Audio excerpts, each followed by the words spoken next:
नमस्कार, आपका हमारे YouTube चैनल में स्वागत है।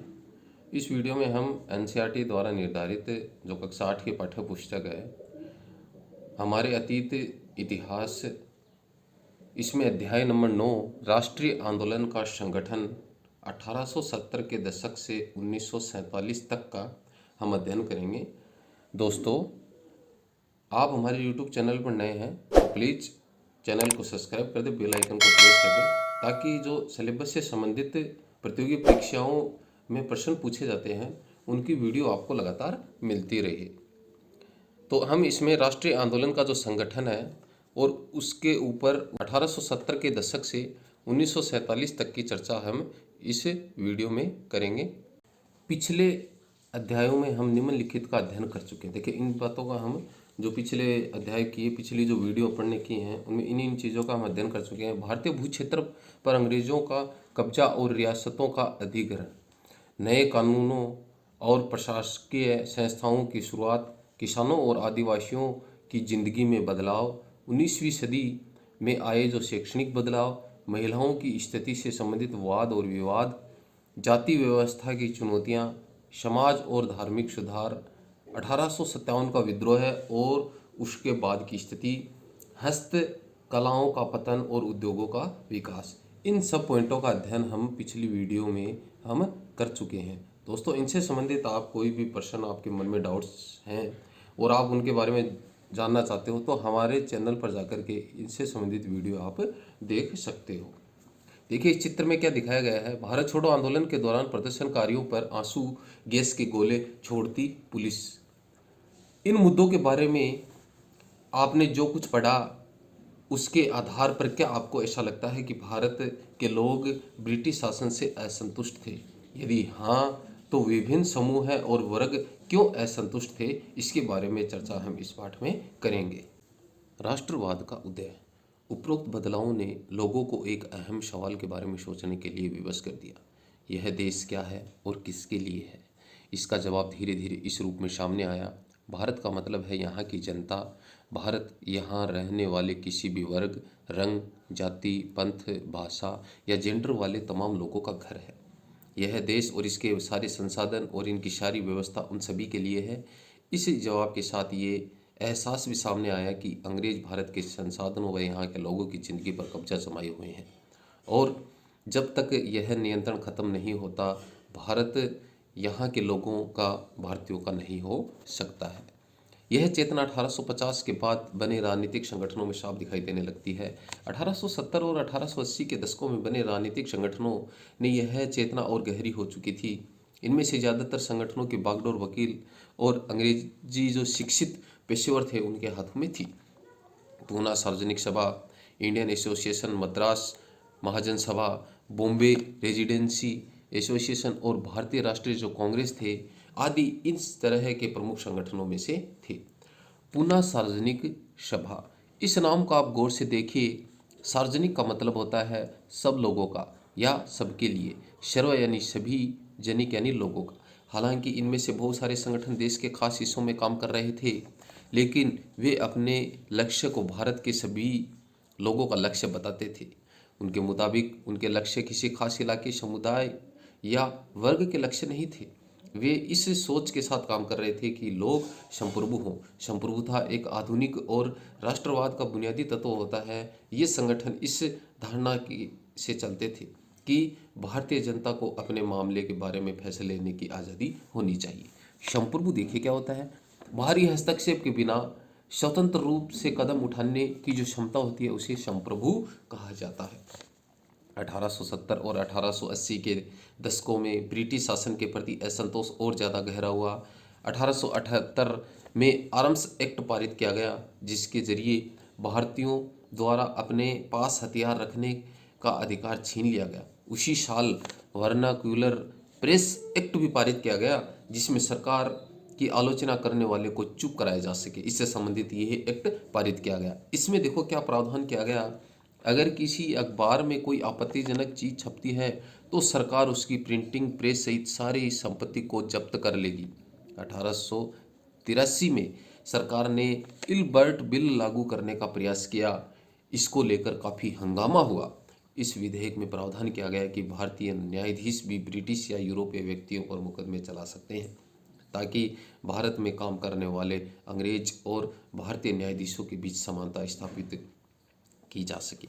जब अंग्रेजों के विरोध की वजह से सरकार ने यह विधेयक वापस ले लिया तो भारतीयों ने इस बात का विरोध किया।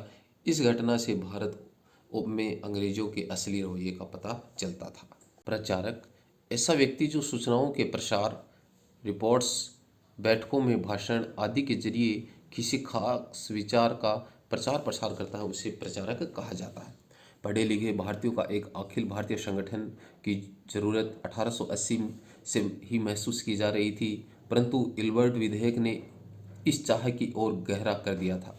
1885 में देश भर के 72 प्रतिनिधियों ने बंबई में एक सभा करके भारतीय राष्ट्रीय कांग्रेस की स्थापना का फैसला लिया। कितने प्रतिनिधियों ने? 72 प्रतिनिधियों ने। कहाँ सभा की?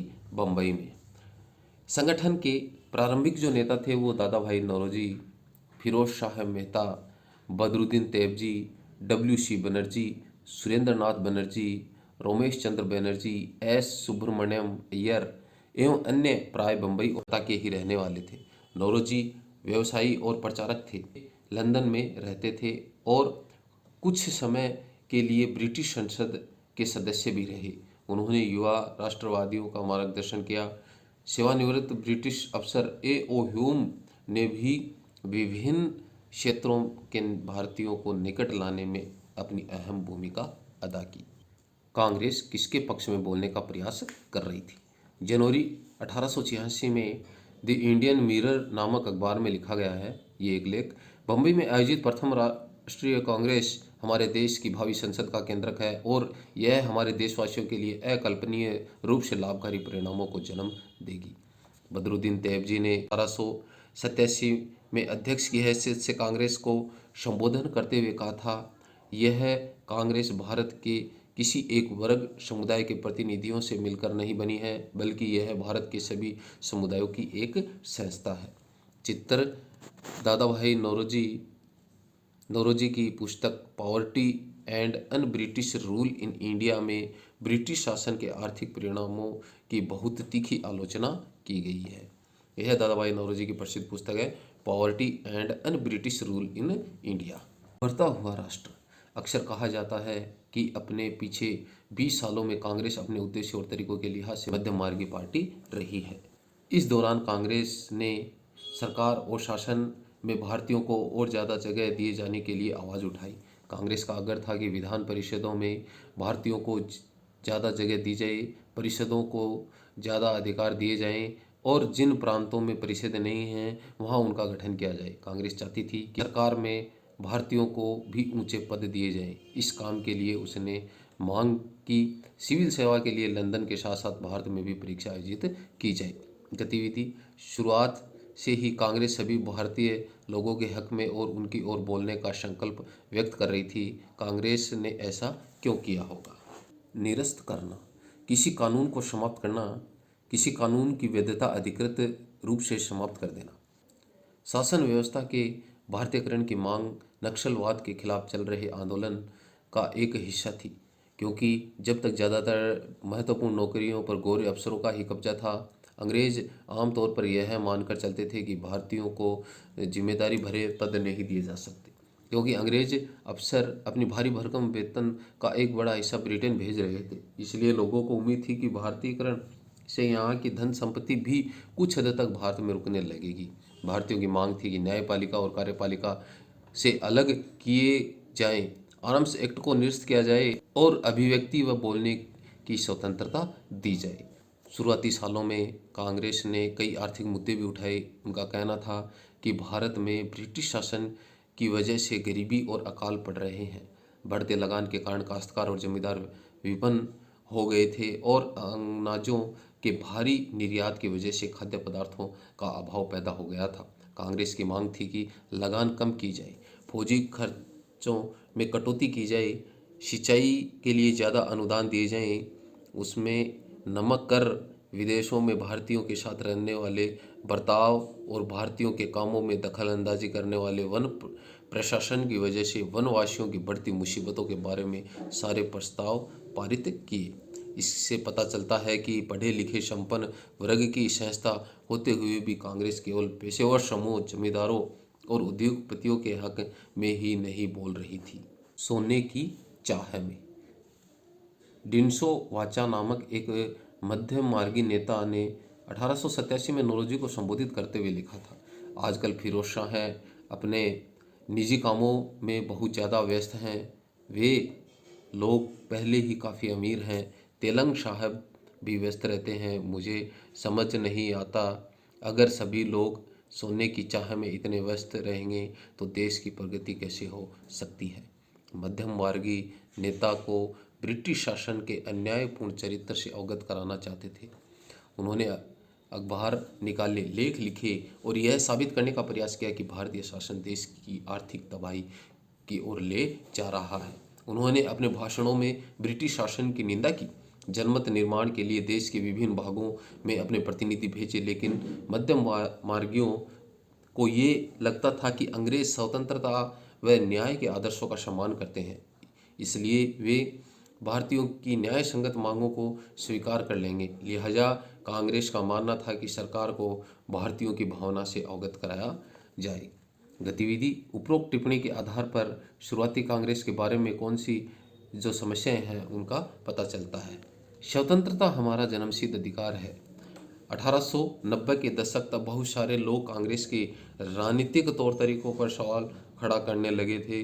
बंगाल, पंजाब, महाराष्ट्र में विपिन पाल, बाल गंगाधर तिलक, लाला लाजपत राय जैसे नेता ज़्यादा आमूल परिवर्तन, उद्देश्य और पद्धतियों के अनुरूप काम करने लगे। उन्होंने निवेदन और राजनीति के लिए नरमपंथियों की आलोचना की और आत्मनिर्भरता और रचनात्मक कामों के महत्व पर जोर दिया। उनका कहना था कि लोगों को सरकार के नेक इरादों पर नहीं बल्कि अपनी ताकत पर भरोसा रखना चाहिए। लोगों को स्वराज्य के लिए लड़ना चाहिए। तिलक ने यह नारा दिया, स्वतंत्रता मेरा जन्मसिद्ध अधिकार है और मैं इसे लेकर रहूँगा। यह नारा किसका था? बाल गंगाधर तिलक का। 1905 में वायसराय कर्जन ने बंगाल विभाजन कर दिया। कब किया? 1905 में। बंगाल का विभाजन किसने? वायसराय लॉर्ड कर्जन ने। उस वक्त बंगाल ब्रिटिश भारत का सबसे बड़ा प्रांत था। बिहार और उड़ीसा के कुछ भाग भी उस समय बंगाल का हिस्सा थे। अंग्रेजों का कहना था कि प्रशासकीय सुविधा को ध्यान में रखते हुए बंगाल का बंटवारा करना जरूरी था, परंतु इस प्रशासकीय सुविधा का मतलब क्या था? इससे किसको सुविधा मिलने वाली थी? जाहिर है इसका ताल्लुक अंग्रेज अफसरों और व्यापारियों के फायदे में था, लेकिन सरकार और गैर बंगाली इलाकों को अलग करने की बजाय उसके पूर्वी भागों को अलग करके असम में मिला दिया। पूर्वी बंगाल को अलग करने के पीछे अंग्रेजों का मुख्य उद्देश्य ये रहा होगा कि बंगाली राजनेताओं का प्रभाव पर अंकुश लगा दिया जाए और बंगाली जनता को बांट दिया जाए। बंगाल के विभाजन से देश भर में गुस्से की लहर फैल गई। मध्यम मार्गी और आमूल परिवर्तनवादी कांग्रेस ने सभी धड़ों ने इनका विरोध किया। विशाल जनसभाओं का आयोजन किया गया और जुलूस निकाले गए। जनप्रतिरोध के नए नए रास्ते ढूंढे गए। इससे जो संघर्ष उपजा उसे स्वदेशी आंदोलन का नाम दिया गया। यह आंदोलन बंगाल में सबसे ताकतवर था, परंतु अन्य इलाकों में भी इसकी भारी अनुगूंज सुनाई दी। चित्र बाल गंगाधर तिलक का मेज पर रखे अखबार के नाम को देखिए। तिलक के संपादन से निकलने वाला मराठी अखबार था केसरी ब्रिटिश शासन का कट्टर आलोचक बन गया था। चित्र में स्वदेशी आंदोलन के दौरान हजारों जो लोग हैं वो जुलूस में शामिल होने लगे थे। उदाहरण के लिए आंध्र के डेल्टा इलाकों में इसे वंदे मातरम आंदोलन के नाम से जाना जाता था। स्वदेशी आंदोलन ने ब्रिटिश शासन का विरोध किया और स्वयं सहायता, स्वदेशी उद्यमों, राष्ट्रीय शिक्षा और भारतीय भाषा के उपयोग को बढ़ावा दिया। स्वराज्य के लिए आमूल परिवर्तनवादियों ने जनता को लामबंद करने और ब्रिटिश संस्थानों के वस्तुओं के बहिष्कार पर भी जोर दिया। कुछ लोग ब्रिटिश शासन को उखाड़ फेंकने के लिए क्रांतिकारी हिंसा के भी समर्थक थे। 20वीं सदी के आरंभिक दशकों में कई दूसरी महत्वपूर्ण घटनाएं भी घटी। 1906 में मुसलमान जमींदारों और नवाबों के एक समूह ने ढाका में ऑल इंडिया मुस्लिम लीग की स्थापना की। लीग ने बंगाल विभाजन का समर्थन किया, लीग की मांग थी कि मुसलमानों के लिए अलग निर्वाचिका की व्यवस्था की जाए। 1909 में सरकार ने यह मांग मान ली। अब परिषदों में कुछ सीटों पर मुसलमान उम्मीदवारों के लिए आरक्षित कर दी गई, जिन्हें मुस्लिम मतदाताओं द्वारा ही चुना जाने लगा था। इससे राजनेताओं में अपने धार्मिक समुदाय के लोगों को अपना राजनीतिक समर्थन बनाने का लालच पैदा हो गया था। लाला लाजपत राय पंजाब के जाने माने राष्ट्रवादियों में से थे। यह याचिका और निवेदनों की राजनीति का विरोध करने वाले आमूल परिवर्तनवादी के एक प्रमुख नेता थे। वह आर्य समाज में भी सक्रिय सदस्य थे। 1907 में कांग्रेस टूट गई। कांग्रेस का टूटना कब होता है? 1907 में। मध्यम मार्गी धड़ा बहिष्कार की राजनीति के विरुद्ध था। इन लोगों का मानना था कि इसके लिए बल प्रयोग की आवश्यकता होती है, जो कि सही नहीं है। संगठन टूटने के बाद कांग्रेस पर मध्यम मार्गी का दबदबा बन गया, जबकि तिलक के अनुयायी बाहर से काम करने लगे। दिसंबर 1915 में दोनों खेमे में एक बार फिर एकता स्थापित हुई। अगले साल कांग्रेस और मुस्लिम लीग के बीच ऐतिहासिक लखनऊ समझौते पर दस्तखत हुए और दोनों संगठनों ने देश के प्रतिनिधिक सरकार के गठन के लिए काम करने का फैसला लिया।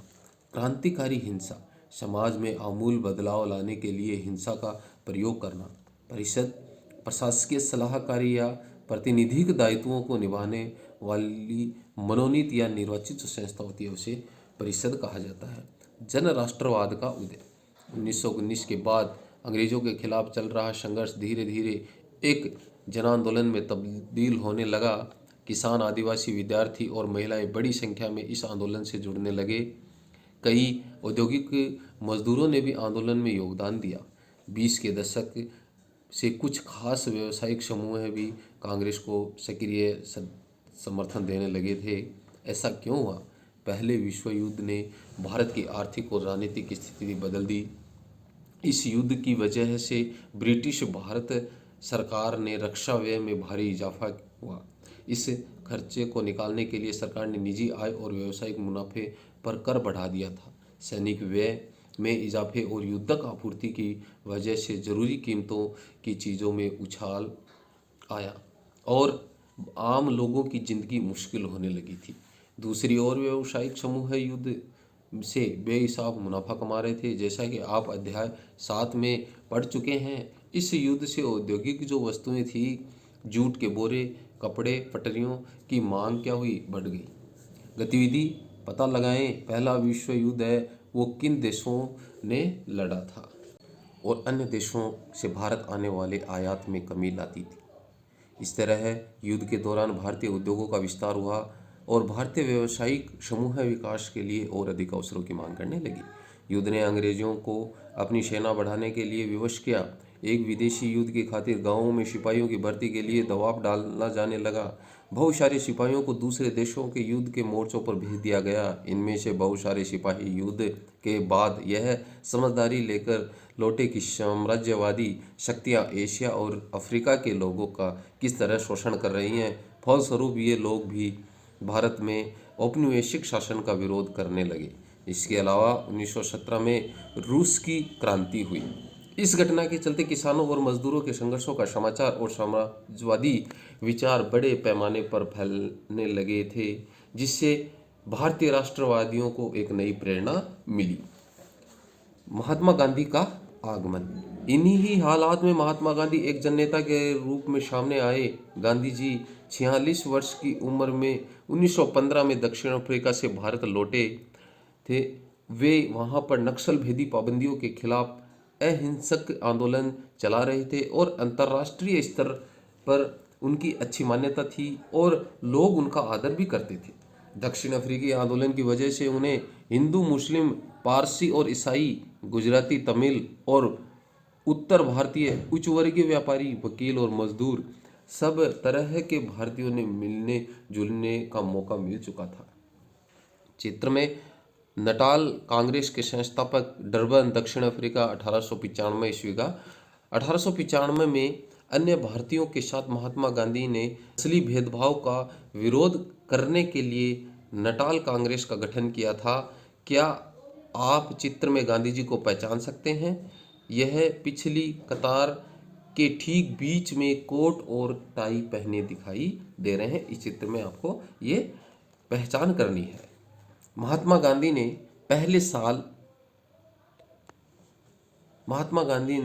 पहले साल भारत का दौरा किया। इस दौरान वे यहाँ के लोगों, उनकी ज़रूरतों और हालात को समझने में लगे रहे। उनके शुरुआती प्रयास चंपारण, खेड़ा और अहमदाबाद के स्थानीय आंदोलनों के रूप में सामने आए। इन आंदोलनों के माध्यम से राजेंद्र प्रसाद और वल्लभ भाई पटेल से परिचय हुआ। 1918 में अहमदाबाद में उन्हें मिल मजदूरों के हड़ताल का सफलतापूर्वक नेतृत्व किया।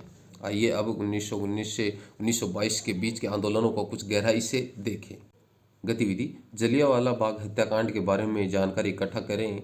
जलियांवाला बाग क्या है, यहाँ किस तरह के अत्याचार हुए, ये अत्याचार कैसे थे, ये जानकारी हमें प्राप्त करनी है। रोल्ट एक्ट क्या था? 1919 में गांधी जी ने अंग्रेजों द्वारा हाल ही में पारित किए गए रोल्ट एक्ट के खिलाफ सत्याग्रह का आह्वान किया। यह कानून अभिव्यक्ति की स्वतंत्रता जैसे मूल अधिकारों पर अंकुश लगाने और पुलिस को और ज़्यादा अधिकार देने के लिए लागू किया गया था। महात्मा गांधी, मोहम्मद अली जिन्ना और अन्य नेताओं का मानना था कि भारत के पास लोगों की बुनियादी स्वतंत्रताओं पर अंकुश लगाने का कोई अधिकार नहीं है। उन्होंने इस कानून को शैतान की करतूत और निरंकुशवादी बताया। यहाँ पर देखने की बात है कि किस कानून को उन्होंने शैतान की करतूत और निरंकुशवादी कहा था? रोल्ट एक्ट को। गांधी जी ने लोगों से आह्वान किया कि इस कानून का विरोध करने के लिए 6 अप्रैल 1919 को अहिंसक विरोध दिवस के रूप में, अपमान व याचिका दिवस के रूप में मनाया जाए और हड़तालें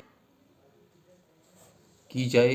आंदोलन शुरू होने के लिए सत्याग्रह सभाओं का गठन किया जाए। रोल्ट सत्याग्रह ब्रिटिश सरकार के खिलाफ पहला अखिल भारतीय संघर्ष था। हालांकि यह मोटे तौर पर शहरों तक ही सीमित था।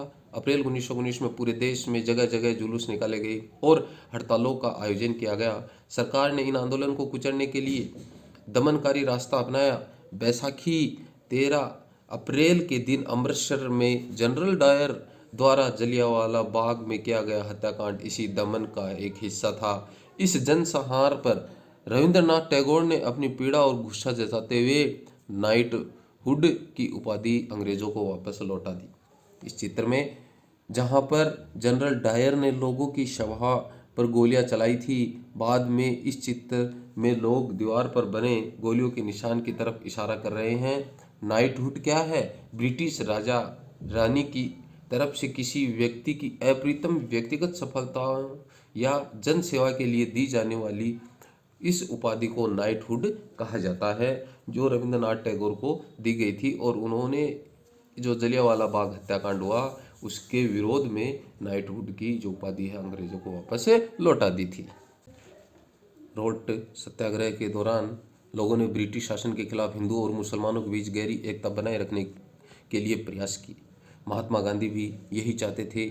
उनकी राय में भारत यहाँ रहने वाले सभी लोगों यानी हिंदुओं, मुसलमानों और अन्य धर्मों के लोगों का देश है। उनकी गहरी आकांक्षा थी कि हिंदू और मुसलमान किसी भी न्यायपूर्ण उद्देश्य के लिए एक दूसरे का समर्थन करें। खिलाफत आंदोलन और असहयोग आंदोलन। खिलाफत का मुद्दा इसी तरह का एक ज्वलंत मुद्दा था। 1920 में अंग्रेजों ने तुर्की के सुल्तान खलीफा पर बहुत सख्त संधि थोप दी थी। जलियांवाला बाग हत्याकांड की इस तरह की जो ये घटना पर भी भारत के लोगों में भारी गुस्सा था।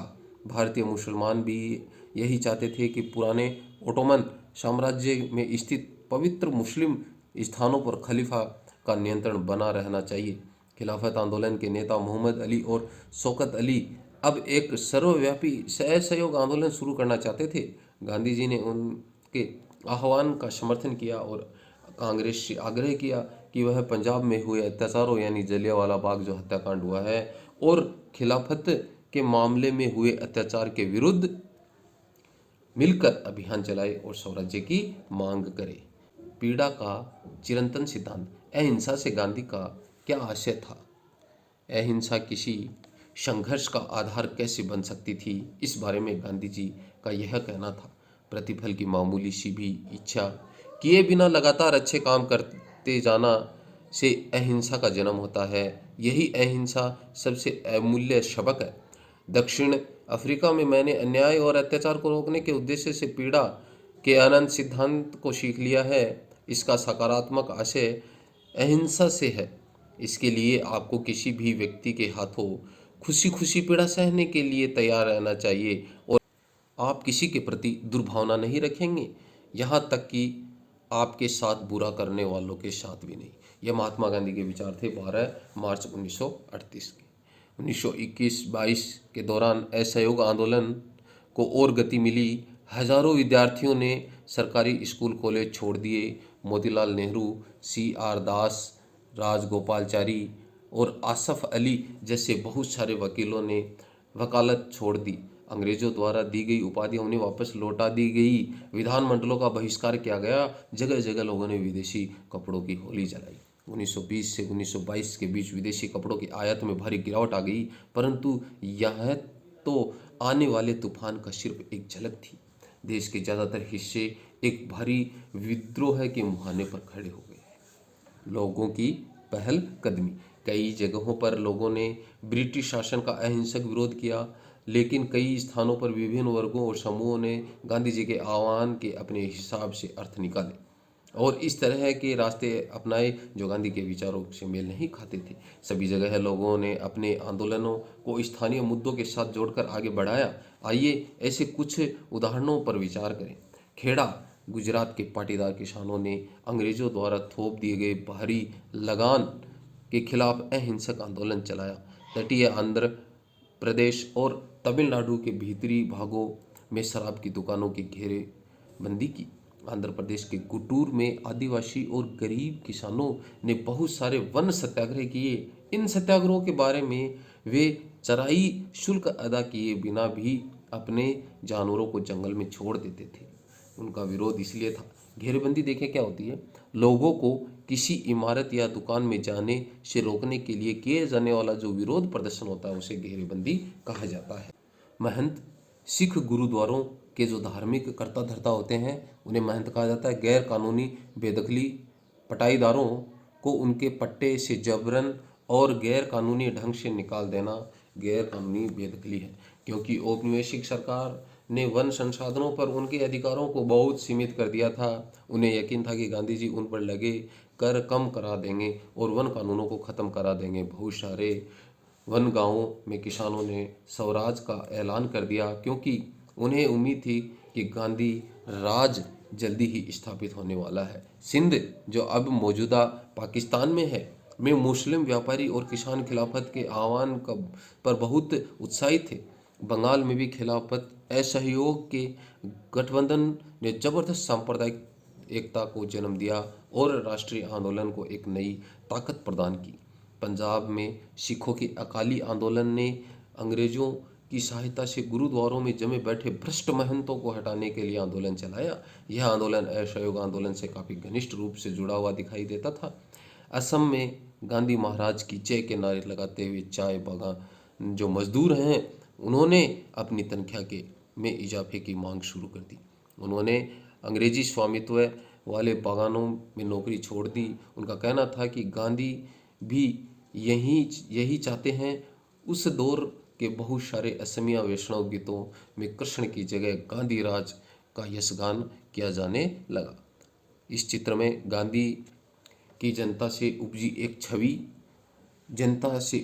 छवि में महात्मा गांधी को अक्सर एक देवी शक्ति के रूप में दिखाया जाता रहा है। इस तस्वीर में वह कृष्ण के सारथी बने थे, मार्गदर्शन कर रहे थे। वह अंग्रेजों के खिलाफ युद्ध में अन्य राष्ट्रवादी नेताओं का मार्गदर्शन भी कर रहे थे। इस चित्र में ये दिखाया गया है। जनता के महात्मा, इन उदाहरणों के आधार पर हम देख सकते हैं कि कई जगह के लोग गांधी को एक तरह का मसीहा, एक ऐसा व्यक्ति मानते थे जो उन्हें मुसीबत और गरीबी से छुटकारा दिला सकते। गांधी जी वर्गीय टकरावों की बजाय वर्गीय एकता के समर्थक थे, परंतु किसानों को लगता था कि गांधी जी जमींदारों के खिलाफ उनके संघर्ष में मदद करेंगे। खेतीहर मजदूरों को यकीन था कि गांधी उन्हें जमीन दिला देंगे। कई बार आम लोगों ने खुद अपनी उपलब्धियों के लिए भी गांधी जी को श्रेय दिया। उदाहरण के लिए एक शक्तिशाली आंदोलन के बाद संयुक्त प्रांत वर्तमान उत्तर प्रदेश स्थित प्रतापगढ़ के किसानों ने पाटेदारों की गैर कानूनी बेदखली को रुकवाने में सफलता पा ली थी, परंतु उन्हें लगता था कि यह सफलता उन्हें गांधी जी की वजह से मिली है। कई बार गांधी जी का नाम लेकर आदिवासियों और किसानों ने ऐसी कार्रवाइयाँ भी की जो गांधीवादी आदर्शों के अनुरूप नहीं थी। वहीं थे जिन्होंने प्रतापगढ़ में बेदखली रुकाई थी। इलाहाबाद जिले में किसान आंदोलन पर सीआईडी द्वारा तैयार की गई जनवरी 1921 की रिपोर्ट का एक अंश इस प्रकार से है। दूरदराज के गांवों में भी गांधी जी का नाम का जो सिक्का है जितना चलने लगा था, उसे देखकर अचंभा होता है। किसी को भी पता नहीं था कि वह कौन है, यह क्या है। फिर भी सबने मान लिया है कि वे जो कहते हैं वह सही है और उनका जो भी आदेश है वह पूरा होना चाहिए। वह एक महात्मा या साधु, एक पंडित, इलाहाबाद के एक ब्राह्मण, यहाँ तक कि एक देवता हैं। उनके नाम की असली ताकत का अंदाज़ा इस बात से लगाया जा सकता है कि प्रतापगढ़ के लोग मानते हैं कि उन्होंने ही बेदखली रुकवाई थी। आमतौर पर गांधी जी को लोग सरकार का विरोधी नहीं मानते, बल्कि केवल जमींदारों का विरोध मानते हैं।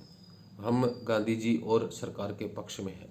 गतिविधि स्रोत नंबर 4 को पढ़ें। इस रिपोर्ट के मुताबिक लोग महात्मा गांधी को किस तरह देखते थे? आपकी राय में लोग ऐसा क्यों सोचते थे कि गांधी जी जमींदारों के विरोधी हैं परंतु सरकार के विरोधी नहीं? आपकी राय में लोग गांधी जी के अनुयायी क्यों थे? देखिए, 1922 से 1929 की जो घटनाएं, महात्मा गांधी हिंसक आंदोलनों के विरुद्ध थे। इसी कारण फरवरी 1922 में जब किसानों की एक भीड़ ने चोरी चौरा पुलिस थाने पर हमला कर उसे जला दिया, तो गांधी जी ने अचानक असहयोग आंदोलन वापस ले लिया। उस दिन 22 पुलिसकर्मी हैं वो मारे गए। किसान इसलिए बेकाबू हो गए क्योंकि पुलिस ने उन्हें शांतिपूर्ण जुलूस पर गोली चला दी थी। असहयोग आंदोलन खत्म होने के बाद गांधी जी के अनुयायी ग्रामीण इलाके में रचनात्मक कार्य करने लगे और जोर देने लगे। चित्तरंजन दास और चित्तरंजन दास और मोतीलाल नेहरू जैसे अनेक नेताओं की दलील थी कि पार्टी को परिषद चुनाव में हिस्सा लेना चाहिए और परिषदों के माध्यम से सरकारी नीतियों को प्रभावित करना चाहिए। 20 के दशक के मध्य गांवों में लोग एक व्यापक सामाजिक कार्यों की बदौलत गांधीवादियों को अपना जनाधार फैलाने में काफ़ी मदद मिली। 1930 में शुरू हुए सविनय अवज्ञा आंदोलन के लिए यह जनाधार काफ़ी उपयोगी साबित हुआ। भारतीय कम्युनिस्ट पार्टी और हिंदुओं के संगठन राष्ट्रीय स्वयंसेवक संघ आरएसएस की स्थापना 20 के दशक के मध्य की दो महत्वपूर्ण घटनाएं थी। भारत के भविष्य को लेकर इन पार्टियों की सोच में गहरा फर्क रहा है। अपने अध्यापकों की सहायता से उनके विचारों के बारे में पता लगाएं। उसी दौरान क्रांतिकारी राष्ट्रवादी भगत सिंह भी सक्रिय थे। इस दशक के आखिर में चित्र नंबर 9 में चित्तरंजन दास, स्वतंत्रता आंदोलन में चित्तरंजन दास एक मुख्य नेता थे। वह पूर्वी बंगाल के वकील थे। असहयोग आंदोलन में वह काफ़ी सक्रिय रहे।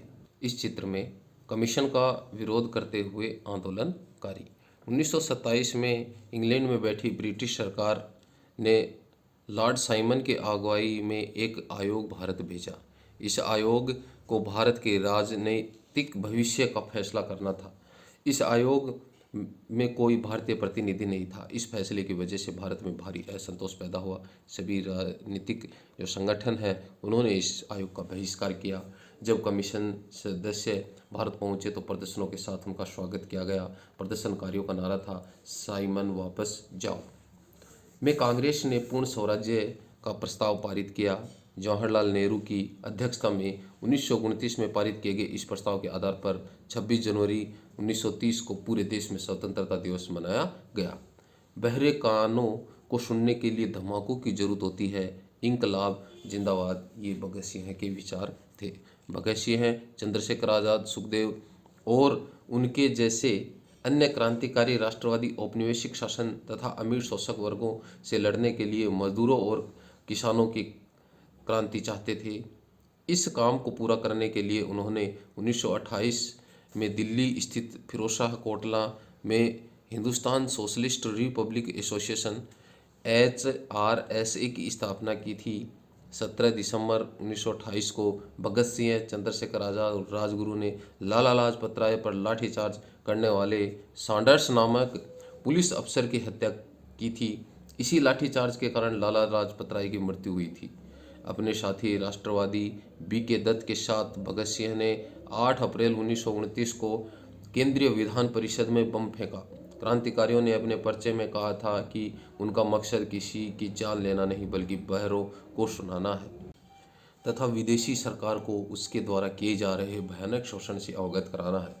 भगत सिंह, सुखदेव, राजगुरु को 23 मार्च 1931 को फांसी पर चढ़ा दिया गया। उस समय भगत सिंह की आयु 23 साल की थी। दांडी मार्च। पूर्ण स्वराज्य अपने आप आने वाला नहीं था, इसके लिए लोगों को लड़ाई में उतरना था। 1930 में गांधी जी ने ऐलान किया कि वह नमक कानून तोड़ने के लिए यात्रा निकालेंगे। उस समय नमक के उत्पादन और बिक्री पर सरकार का एकाधिकार होता था। महात्मा गांधी और अन्य राष्ट्रवादियों का कहना था कि नमक पर टैक्स वसूलना पाप है, क्योंकि यह हमारे भोजन का एक अत्यंत बुनियादी हिस्सा है। नमक सत्याग्रह ने स्वतंत्रता की व्यापक चाह को लोगों की एक खास शिकायत सभी से जोड़ दिया था और इस तरह अमीरों और गरीबों के बीच मतभेद पैदा नहीं होने दिया। गांधी जी और उसके अनुयायी साबरमती से 240 किलोमीटर दूर स्थित दांडी तट पैदल चलकर गए और वहां उन्होंने तट पर बिखरा नमक इकट्ठा करते हुए नमक कानून पर सार्वजनिक रूप से उल्लंघन किया। चित्र में महात्मा गांधी प्राकृतिक नमक इकट्ठा करते हुए नमक कानून की अवहेलना कर रहे हैं। ये दांडी मार्च 6 अप्रैल 1930 की चर्चा है। स्वतंत्रता संघर्ष में महिलाएं। कर्नाटक की अंबाबाई राष्ट्रीय आंदोलन में अलग अलग पृष्ठभूमि वाली बहुत सारी महिलाओं ने हिस्सा लिया। युवा और वृद्ध, अकेली और विवाहित, ग्रामीण और शहरी, रूढ़िवादी और उदारवादी, सभी तरह के माहौल से आने वाली महिलाएं आंदोलन में शामिल हुई। स्वतंत्रता संघर्ष, महिला आंदोलन और स्वयं उनके लिए भी यह हिस्सेदारी बहुत महत्वपूर्ण थी। अंग्रेज अफसरों और भारतीय राष्ट्रवादी दोनों को लगता था कि महिलाओं की सहभागिता ने राष्ट्रीय संघर्ष को जबरदस्त ताकत दी है। स्वतंत्रता आंदोलन में हिस्सेदारी के कारण महिलाएं घरों से बाहर आने लगी थी। इसने उन्हें विभिन्न व्यवसायों व शासन में जगह दिलाई और पुरुषों के साथ समानता का मार्ग प्रशस्त किया। महिलाओं के लिए सहभागिता का अर्थ था इसकी सबसे अच्छी अभिव्यक्ति खुद उन्हीं के शब्दों में देखी जा सकती है। कर्नाटक की अंबाबाई का विवाह 12 साल की उम्र में कर दिया था। 16 साल की उम्र में वह विधवा हो गई थी। उन्होंने उडुपी में विदेशी कपड़ों और शराब की दुकानों की घेराबंदी की। उन्हें गिरफ्तार किया गया और सजा दी गई। रिहा होने पर उन्हें दोबारा गिरफ्तार कर लिया गया। जब भी वह जेल से बाहर होती, सभाओं में भाषण देती, बुनाई कताई सिखाती और प्रभात फेरियों का आयोजन करती। अंबाबाई इन्हीं अपने जीवन के सबसे सुखद क्षण मानती थी, क्योंकि ऐसे क्षणों में उन्हें एक नया मकसद और प्रतिद्वंद्विता दिखाई देती थी। आंदोलन में हिस्सेदारी के अपने अधिकार को मनवाने के लिए महिलाओं की काफ़ी जद्दोजहद करनी पड़ती थी। उदाहरण के लिए नमक सत्याग्रह के शुरुआत में महात्मा गांधी भी महिलाओं की हिस्सेदारी के समर्थन में नहीं थे। आखिरकार सरोजिनी नायडू ने उन्हें इस बात के लिए तैयार किया कि महिलाओं को भी इस आंदोलन में हिस्सा लेने दें। उन्होंने पानी उबालकर भी नमक बनाया। इस आंदोलन में किसानों, आदिवासियों और महिलाओं ने बड़ी संख्या में भाग लिया। नमक के मुद्दे पर एक व्यावसायिक संघ ने पर्चा प्रकाशित किया। सरकार ने शांतिपूर्ण सत्याग्रहों के निर्मम दमन के जरिए आंदोलन को कुचलने का प्रयास किया। हजारों आंदोलनकारियों को जेल में डाल दिया गया। भारतीय जनता के साझा संघर्ष के चलते आखिरकार 1935 के गवर्नमेंट ऑफ इंडिया एक्ट में प्रांतीय स्वायत्तता का प्रावधान किया गया। सरकार ने ऐलान किया कि 1937 में प्रांतीय विधायकों के लिए चुनाव कराए जाएंगे। इन चुनावों के परिणाम आने पर 11 में से 7 प्रांतों में कांग्रेस की सरकार बनी। प्रांतीय सरकार पर 2 साल के कांग्रेसी शासन के बाद सितंबर 1939 में दूसरा विश्व युद्ध छिड़ गया। हिटलर ब्रिटेन के युद्ध प्रयासों में मदद देने को तैयार थे। इसके बदले में वे चाहते थे कि युद्ध के बाद भारत को स्वतंत्र कर दिया जाए। अंग्रेजों ने यह बात नहीं मानी। कांग्रेस सरकारों ने विरोध में इस्तीफा दे दिया। इस चित्र में महात्मा गांधी के साथ सरोजिनी नायडू पेरिस 1931। 1920 के दशक की शुरुआत से ही राष्ट्रीय आंदोलन में सक्रिय सरोजिनी नायडू दांडी यात्रा के मुख्य नेताओं में से एक थी। भारतीय राष्ट्रीय कांग्रेस के अध्यक्ष पद पर पहुंचने वाली वह पहली महिला थी। वीर लखन नायक को फांसी दे दी गई। 30 के दशक में नवरंगज कांग्रेस उड़ीसा के अध्यक्ष बाजी मोहम्मद लिखते हैं, 25 अगस्त 1942 को 19 लोग नवरंगजपुर स्थित पपरंदी में हुई पुलिस फायरिंग में मौके पर ही मारे गए। बहुत सारे लोग बाद में घावों के कारण मर गए। 300 से ज़्यादा घायल हुए। 1000 से ज़्यादा कोरापुट जिले की जेल में डाल दिया गया। कईयों को गोली मार दी गई और फांसी पर लटका दिया गया। वीर लखन नायक अंग्रेजों की अवहेलना करने वाले एक विख्यात जनजातीय नेताओं में से एक थे। उन्हें भी फांसी पर लटका दिया गया। बाजी हमें बताते हैं कि लखन नायक अपनी फांसी के बारे में चिंतित नहीं थे, बल्कि उन्हें केवल इस बात का दुख था कि वे स्वतंत्रता पर भात नहीं देख पाए। बाजी मोहम्मद ने राष्ट्रीय संघर्ष में शामिल होने वाले 20,000 लोगों को लामबंद किया था। उन्होंने कई बार सत्याग्रह किया। उन्होंने दूसरे विश्व युद्ध के खिलाफ हुए विरोध में भारत छोड़ो आंदोलन में भी हिस्सा लिया था और कई बार लंबे समय तक जेल में भी रहे थे। प्रांतीय स्वायत्ता संघ के भीतर रहते प्रांतों को तुलनात्मक रूप से स्वतंत्र निर्णय लेने की जो क्षमता होती है उसे प्रांतीय स्वायत्ता कहा जाता है। चित्र में भारत छोड़ो आंदोलन अगस्त 1942 के बारे में बताया गया है। प्रदर्शनकारी हर जगह पुलिस से लोहा ले रहे थे। हजारों लोग गिरफ्तार हुए, 1000 से ज़्यादा मारे गए और असंख्य लोग घायल हुए। भारत छोड़ो और उसके बाद महात्मा गांधी ने दूसरे विश्व युद्ध के बाद अंग्रेजों के खिलाफ आंदोलन का एक नया चरण शुरू किया। उन्होंने अंग्रेजों को चेतावनी दी कि वे फौरन भारत छोड़ दें। गांधी जी ने भारतीय जनता से आह्वान किया कि वे करो या मरो के सिद्धांत पर चलते हुए अंग्रेजों के विरुद्ध अहिंसक ढंग से संघर्ष करें। गांधी जी और अन्य नेताओं को फौरन जेल में डाल दिया गया। इसके बावजूद यह आंदोलन फैलता गया। किसान और युवा इस आंदोलन में बड़ी संख्या में शामिल हुए। विद्यार्थी अपनी पढ़ाई लिखाई छोड़कर आंदोलन में कूद पड़े। देश भर में संचार तथा राजसत्ता के प्रतीकों पर हमले हुए। बहुत सारे इलाकों में लोगों ने अपनी सरकार का गठन कर लिया। सबसे पहले अंग्रेजों ने बर्बर दमन का रास्ता अपनाया। 1943 के अंत तक 90,000 से ज़्यादा लोग गिरफ्तार कर लिए गए थे और लगभग 1000 लोग पुलिस की गोली से मारे गए थे।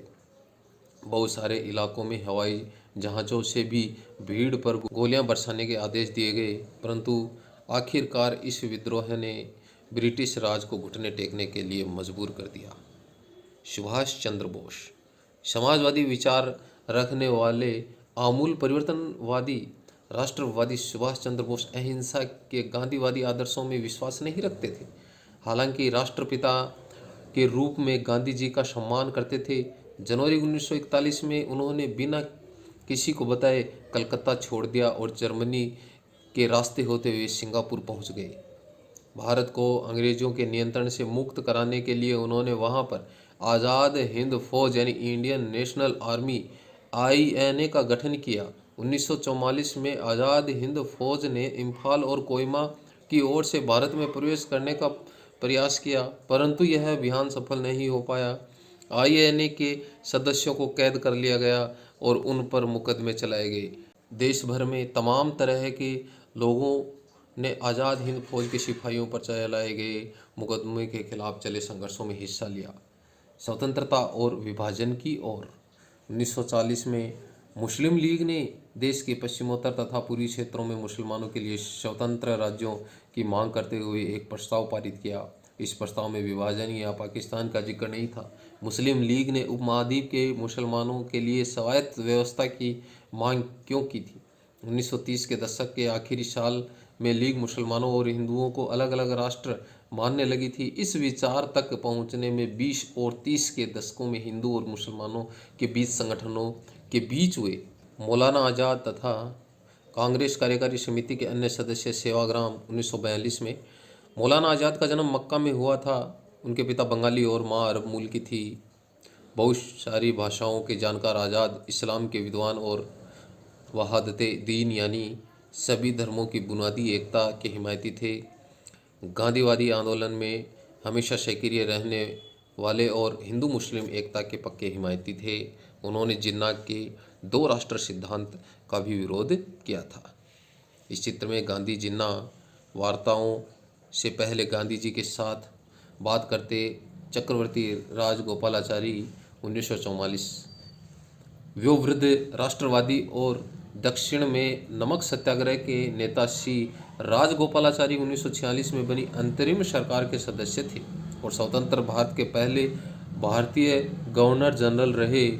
उन्हें लोग राजा जी के नाम से जानते थे। इस चित्र में सरदार वल्लभ भाई पटेल ने 1945-1947 के दौरान आज़ादी के लिए चली वार्ताओं में एक अहम भूमिका अदा की।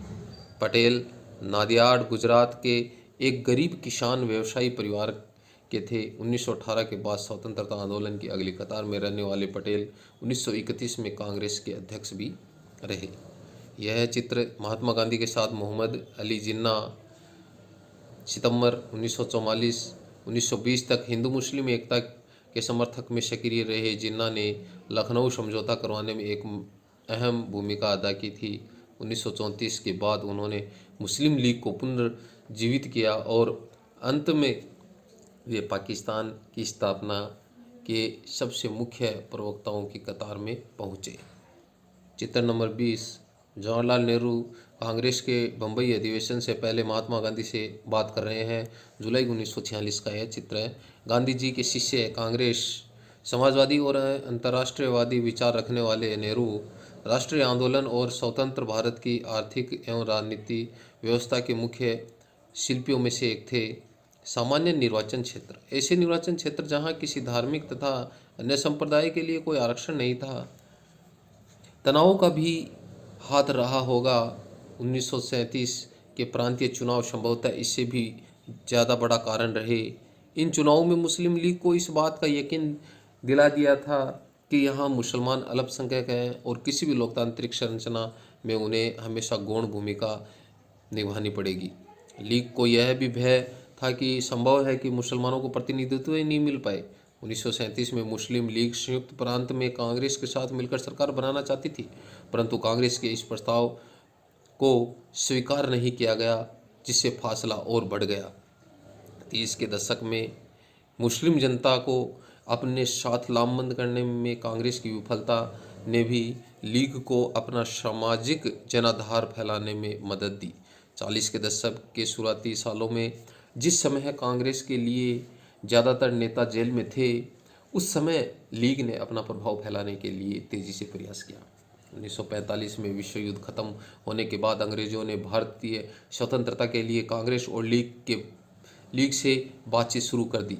यह वार्ता असफल रही क्योंकि लीग का कहना था कि उसे भारतीय मुसलमानों का एकमात्र प्रतिनिधि माना जाए। कांग्रेस इस दावे को मंजूर नहीं कर सकती थी क्योंकि बहुत सारे मुसलमान अभी भी उसके साथ थे। इस चित्र में खान अब्दुल गफ्फार खान उत्तर पश्चिमी सीमांत प्रांत के प्रमुख पश्तून नेताओं में से एक थे। यह चित्र अपने सहयोगियों के साथ बिहार में एक शांति यात्रा में हिस्सा ले रहे थे। मार्च 1947। गफ्फार खान को बादशाह खान के नाम से भी जाना जाता था। वह खुदाई खिदमतगार संगठन के संस्थापक थे। यह उनके प्रांत के पठानों में लोकप्रिय शक्तिशाली अहिंसक आंदोलन था। बादशाह खान भारत विभाजन के सख्त खिलाफ थे।